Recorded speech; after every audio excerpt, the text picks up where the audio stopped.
please raise your right hand. Impeachment trial of Vice President Sara Zimmerman Duterte.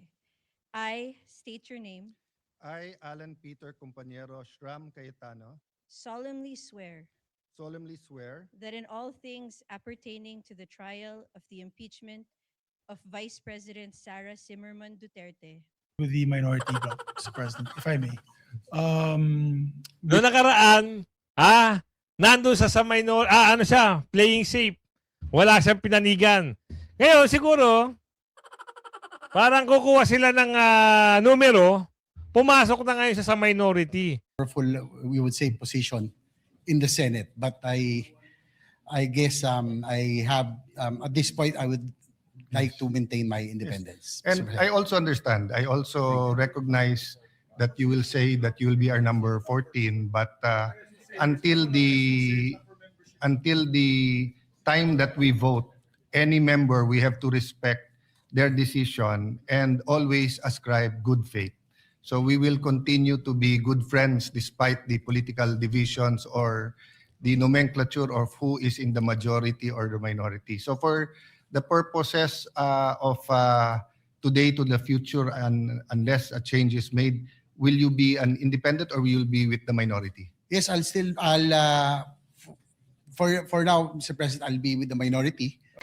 Ito na nga, dito na natin makikita at malalaman kung sino na ho yung pumasok sa minority. Bigla akong bumanat ito si Mama, si Tutasen, na sila daw ngayon ay 13-11. Noong nakaraang araw, 13 ang boto sa pagka-Senate President dito kay Senator Alan Peter Cayetano at 9 doon sa hindi at bumoto kay Tutasen. Ngayon, ang hirit ng Mama, 11 daw sila ngayon. At ito na. Ito na ho, nakakapagtaka. Bakit ho itong si Mig Zubiri ay pumanig na sa minority samantalang siya ay playing safe noong nakaraang araw? Ay papasok natin ngayon. At kayo na bahalang humusga dito sa nangyaring botohan. Botohan na ba to o manifestation? Manifestation pa lang ito, wala pang botohan Kung sakali magkakaroon ng botohan, sana manaig pa rin ang katotohanan.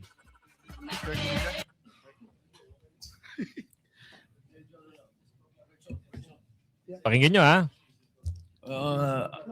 Correction, Mr. President. 13-11. Yeah.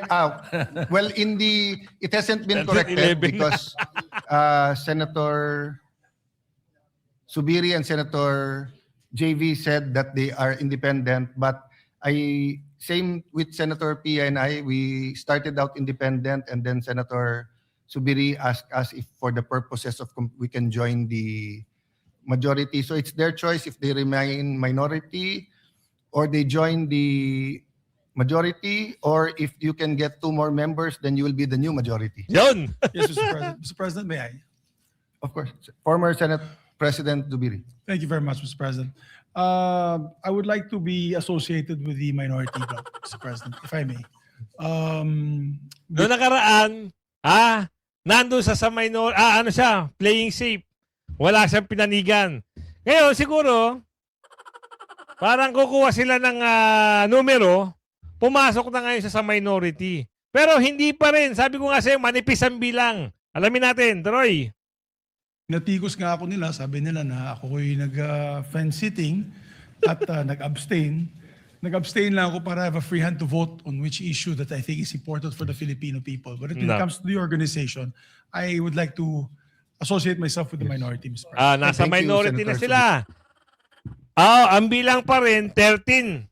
13-10, hindi 13-11 kanina. 13-10. Pero, ang Mama, ito si JB, parang ayaw pa rin niya. Nasa gitna pa rin siya. Playing safe, kumbaga. Ibig sabihin, wala pa rin silang bilang. Kaya nga sabi ni Senator Alan Peter Cayetano, kung makakakuha kayo ng boto, di kayo na ang bagong majority. So, Senator Ejercito would also like to manifest? Yes, first of all, Mr. President, I'd like to thank Mr. President for the trust and honor no that Tignan mo yung itsura ni Jinggoy, ha? Tignan nyo. Ha? Tignan nyo. Kung paano siya madismaya siguro dito sa, sa kanyang, siya yung nagsasalita. I was offered to become the majority leader, but as I have mentioned to you personally, that as of this time, I would rather maintain my independence and with what is happening all over. I think I'll be able to perform my task very well and my pet programs very well as an independent. But again, nonetheless, Mr. President, I would like to thank you for the trust and confidence. Being majority leader is a very, of course, it's one of the most powerful, we would say, position in the Senate. But I guess I have at this point I would like to maintain my independence. Mr. And President. I also understand, I also recognize that you will say that you will be our number 14, but until the time that we vote, any member, we have to respect their decision and always ascribe good faith. So we will continue to be good friends despite the political divisions or the nomenclature of who is in the majority or the minority. So for the purposes of today to the future, and unless a change is made, will you be an independent or will you be with the minority? Yes, for now, Mr. President, I'll be with the minority. Okay. But Aray! Akala natin, bunta sa gitna. So, nakakuha na sila ng boto na 9 plus 2, 11. Sige, tuloy. again, I would like to thank you for that and for the respect, and we will all still be friends. No matter. Thank you. Kanina, meron siyang video dito, papakita ko sa inyo, na kunyari wala siyang alam. Parang natanong siya, naitanong siya babalik na lang natin yan. Kunyari walang alam ang mama, may alam naman pala. Ay, pasok natin. Sen JB, sir, may change ba ng leadership, sir? Totoo ba, sir? Magkaka-change ng leadership? Wala akong balita na. Wala walang balita. Sige, sir. Ingat po. Independent ako. Hindi ako independent. Apo. Okay. Ingat. Thank you, sir. Tama, sir. Sir, anong lang? May change daw ng leadership. Totoo ba, sir? Wala akong alam. Wala pa kayong alam, sir. Thank you, sir. So, eto na ha. Yan na ang sinasabi natin na pipilitin nilang kunin yung liderato. Noong una, may pa-segue pa. Ito si playing safe. Pati nga yung kapatid, nadismay yung mukha eh. Noong una, parang, kunyari, sila, independent. Nung tinanong na ulit ni Alan Peter Cayetano, bumanat na, nasa minority na siya. So wala naman tayong problema doon kung sino yung gugustuhin nila. Kaso nga lang, tignan nyo ang mga sitwasyon ngayon. Parang ang nangyayari, ilang saglit gusto nilang nakawin agad itong pwesto para saan? Ma-impeach si VP Sara. Ang pag-uusap pa lang dito sana, i-appoint nila yung mga bagay-bagay na pag-uusap sa impeachment eh. Ngayon, ang eksena ngayon dito, kunin na ang liderato. Nakita nyo ba? Tuloy natin para maliwanagan tayo. Ay, wait lang. Hindi natin nalipat. Ito, tuloy natin. Secretariat has not noted and we can now compute the membership at a 13-11 proportion. So, hindi natin alam. Baka may maglalaglagan dito, ha? Hindi natin alam. So, 11 na sila eh. Yung dalawa na nagkuha-kuwari na nasa middle lang sila, ngayon nasa minority na sila. So that we do not, we're not accused of any delay. Acting Majority Leader, what's your pleasure Yes, Mr. about the President. articles of Yes, impeachment? yes, that has Mr. been President. Just to referred? put on record, as Senator JV made mention, his statement is for the purposes of proportional representation. in the membership of committees. Also, Mr. President, Senator Lacson asked this representation to put also on record Na the ano? membership of the Senate Committee on Rules or ex officio members would have to be the new ex officio members. So just to put Yes. that on record, Mr. President. That's a correct observation Yes. from Senator Lacson. Thank you. Mr. President, with the permission of the body, the articles of impeachment have been referred to the Committee on Rules. May I respectfully move to refer the articles of impeachment to the impeachment court. I so move, Mr. President. Is there any Ayan objection? na. Papasok na ngayon yung article of impeachment. Walang object yan, malamang. Siyempre. There's no objection. It is so referred. Na-repair na, na-repair na. Sa Committee on Rules. Mr. President, may I move that we suspend the session to convene the impeachment court. Nako, So, yan na, pag-uusapan nan. Sila-sila lang makakalam niyan. Maya-maya, tignan natin kung ano pag-uusap. Kasi yung iba, minsan pag live talaga, makikita nyo, nag-uusap-usap sila dyan kung ano yung gagawin nila. Since na ayaw nilang iparinig yung pag-uusap dyan, yung ibang mga media, sila ang nakakita niyan. Minsan nakamute. Ito kagaya nito. Hindi, wala rito. So, pinagpag-uusapan nila yan kung ano yung gagawin dyan. So, ito na nga. Ito na yung kinahihintay natin. Nakapag-robe na ho ito. Ito, pinapakita ko lang sa inyo na talagang merong balimbing. Kanina, nung nakarang araw, wala silang boto, abstain. Ngayon, ito na, bumalimbing na sila ngayon. So, nakarob na ho, ito yung sitwasyon ngayon. Hindi lang mapakita kanina doon sa unang slide natin. Kasi, naka-suspend sila. So, ito na yung mga bagay-bagay na nagdamit na sila ngayon. Nakarob na sila. Alamin natin na, total naman, naipasa na dito sa Senado. Magsisimula na yan. Kita nyo mga... Pansin nyo kung sino yung mga hindi nyo dapat iboto. Sa susunod, huwag kayong boboto ng mga sa pera na nakatingin, ha? Huwag kayong boboto sa mga senador na sa pera lang nakatingin. Wala kayong aasahan. Wala kayong aasahan na tulong dyan.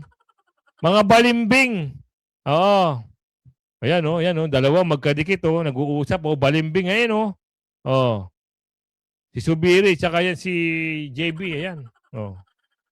Wala na kayo, sirang-sira na kayo sa taong bayan. Diba?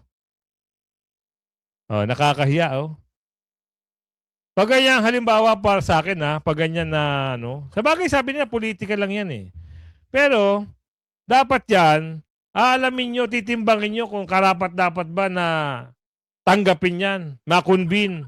Hindi. Wala, Doon sila nakatingin sa Pusahan tayo dito sa 2028, hindi naman nanalo to si JB. Hindi naman nanalo yan. Si Subiri, hindi naman nanalo yan. Last na nila yan. For sure. Ayan na. Grabe, no? Ganon talaga ang eksena pag talagang, Pero dito natin malalaman sa sitwasyon na ito, alamin natin kung ano yung mga bagay-bagay na pwedeng mangyari at maganap ngayon. Ngayong oras na ito. Hay, nako, Pilipinas, babangon ka pa ba? Walang boses ito, walang boses ito. Mamaya-maya yan kasi nakasuspend pa sila, Medyo mahaba-haba itong usapin na ito, promise. Hindi natin alam kung kailan matatapos ito. Baka mamaya.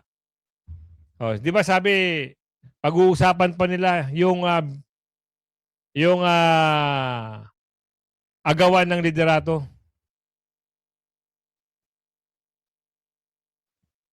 So, yan na, nakapeso na si Senator Alat.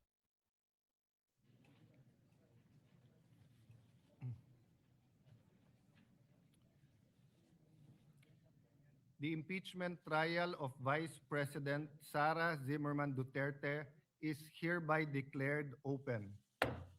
Open na, open na. The clerk of court is directed to make the proclamation. All persons are commanded to keep silent under pain of penalty.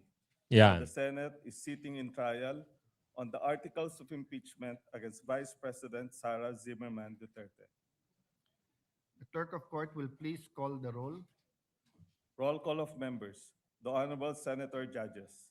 Aquino, Cayetano Pia, De La Rosa, Ejercito, Escudero, Estrada, Gatchalian, Go, Ontiveros, Lacson, Lapid, Legarda, Marcoleta, Marcos, Padilla, Pangilinan, Soto III,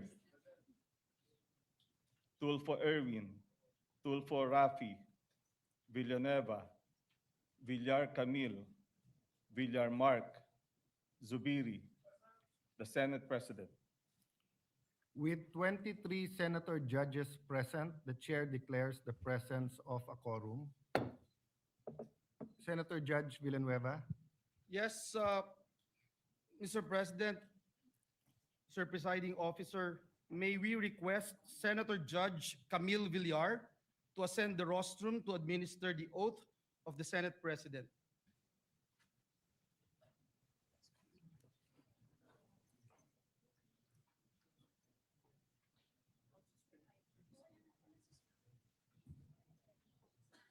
Sana manalo tayo dito ha. Sana mabasura agad.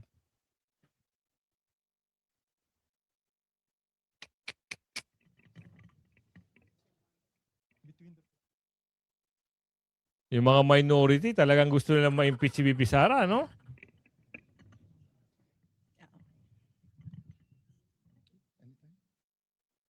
Please raise your right hand.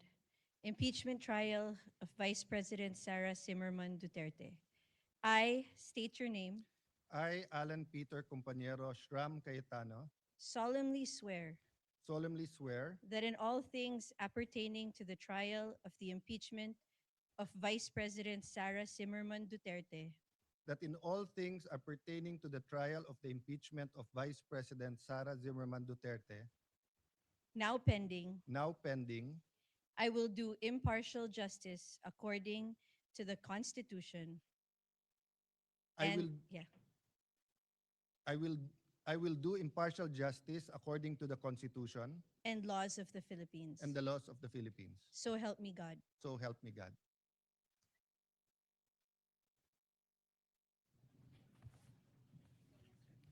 Sana makuha natin yung bilang ha, This time, mga I will kasama. administer the oath of each of the senator judges in the chamber in conformity with Article 11, Section 3, Paragraph 6 of the Philippine Constitution and Rule 3 of the Senate Rules of Procedure on Impeachment Trials. May we request everyone to rise. Same oath, no? Same oath. So, same.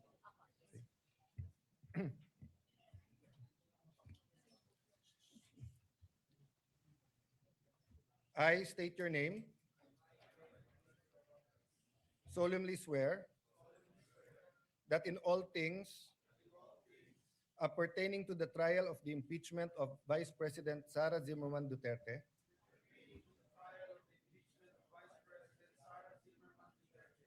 now pending, I will do impartial justice according to the Constitution and the laws of the Philippines. So help me God.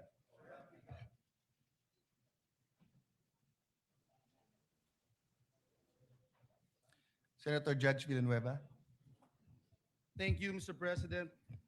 Last Thursday, May 14, 2026, the House of Representatives, through Secretary General Cheloy Garafil, personally delivered to the Senate the articles of impeachment against Vice President Sara Zimmerman Duterte, pursuant to Article 11, Section 3, Paragraph 3 of the Constitution, and Rule 4 Section 11 of the Rules of Procedure in the impeachment proceedings of the House of Representatives.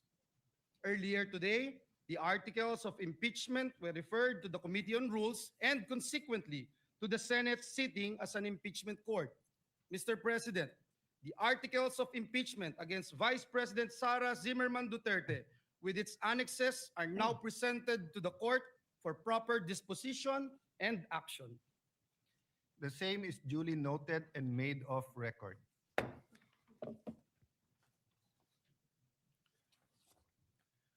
For the record, Resolution Number 39 or the Rules of Procedure on Impeachment Trial shall continue to apply. We further note that Rule 6 thereof, which provide that the provisions of the rules of the Senate and the revised rules of court shall apply suppletorily whenever applicable. The court having been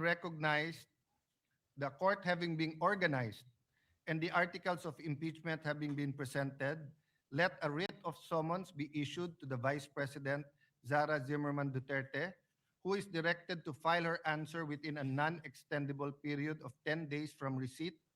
Pursuant to Article 7 of the Rules of Procedure of Impeachment Trial, she is directed to appear before the session hall of the Senate of the Philippines upon notice.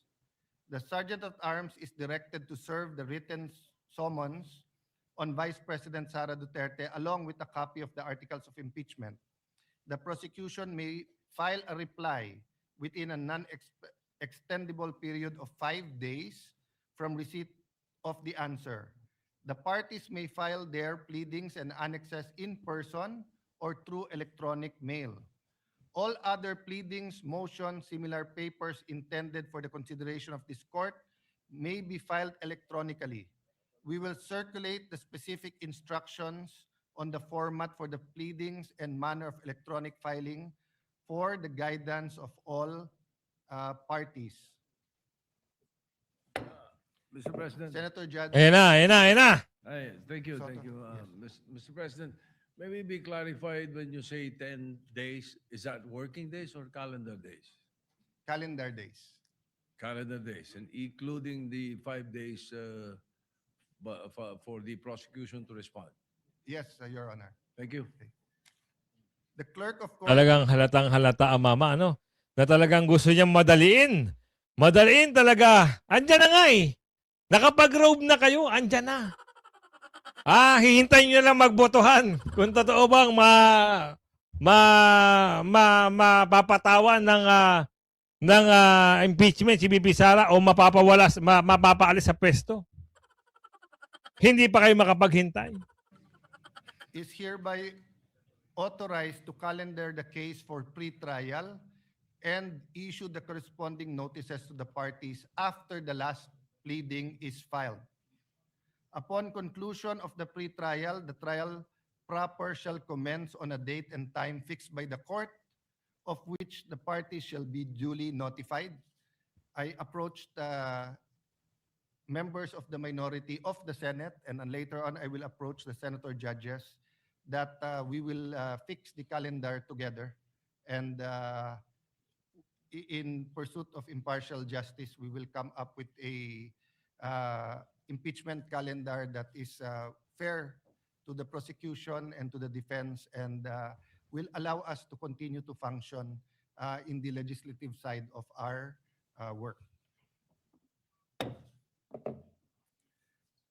Any other matter? There no other matter, the session is suspended. So, yun. Kita nyo naman kung ano yung mga bagay-bagay na talagang gusto lang madaliin. Lalong-lalo na itong si Tutasin. Kasi naitanong niya eh. Naitanong niya kung ito bang 10 days working o calendar day. Talaga naman. Nainitan na ata, pinaghuhubad yung mga robe nila. Gusto niyo makita? Akala ko ba gusto nyong ma-impeach ayan, bakit niyo pinaghuhubad yung mga robe niyo?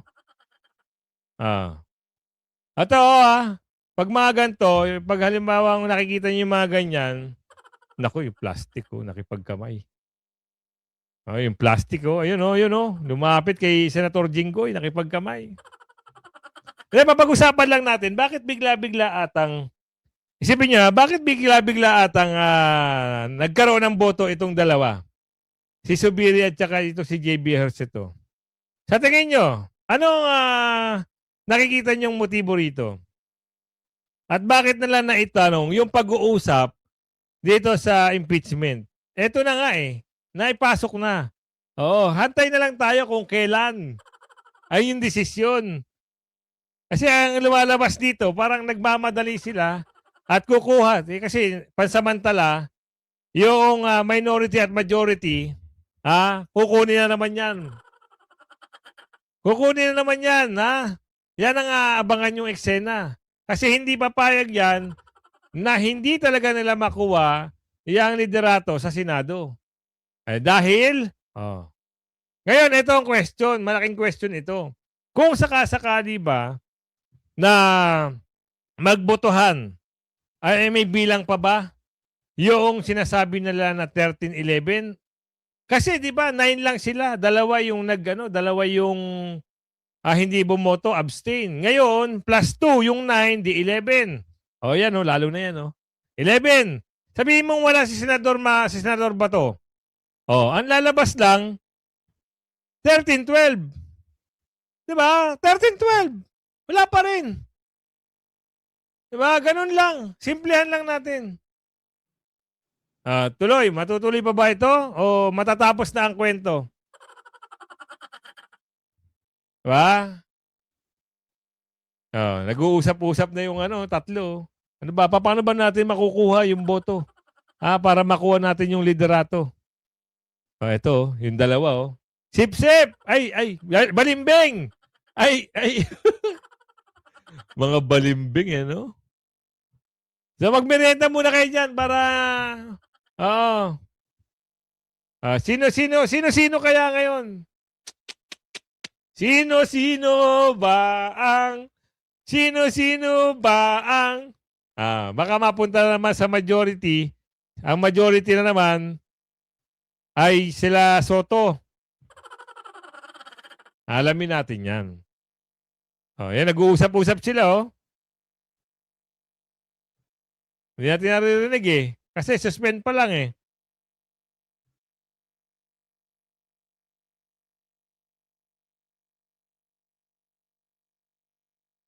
Matagal pa yan. Abutin pa ng gabi yan.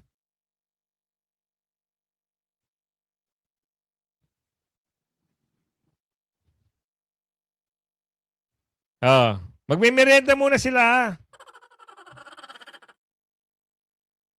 suspend, yan, kung umabot ka sa video natin ito, kayo ba excited na talagang mapag-usapan ang impeachment? Ako, excited ako mabasura. Dahil hanggang ngayon, yung liderato na kay Senador Alan Peter Cayetano pa. So yan, pag pinag-agawan yan, maya-maya, for sure yan. Nasa majority na naman na kay tutasin. Pero, hindi natin alam, hindi pa sila sigurado kasi nga manipis. Napakanipis ng 13-12. Isa ang lamang. So hahanap pa sila na pwedeng bumoto. Ang problema, baka masira ang pangalan. Diba? Pero kitang-kita na natin dito kung sino yung mga balimbing. Sino yung makikita mo na, ay, ano ba talaga? Nasira ang pangalan dahil sa pagkabalimbing. Totoo. Kita nyo naman Kaya kung umabot sa video natin ito, hanggang sa muli, hindi na tayo nakapag-shoutout kasi na-excite ako dito sa impeachment ni Bibi Sara na talaga naman, Karudi, ibang klase. Magtutuloy na ata. Tingnan nga natin, magtutuloy na ata. Abangan ko baka ituloy na natin Pero parang hindi na Pero magtutuloy ito, Kuya Gus, ang kulit mo. Hindi, ito sila nag-uusap-usap yan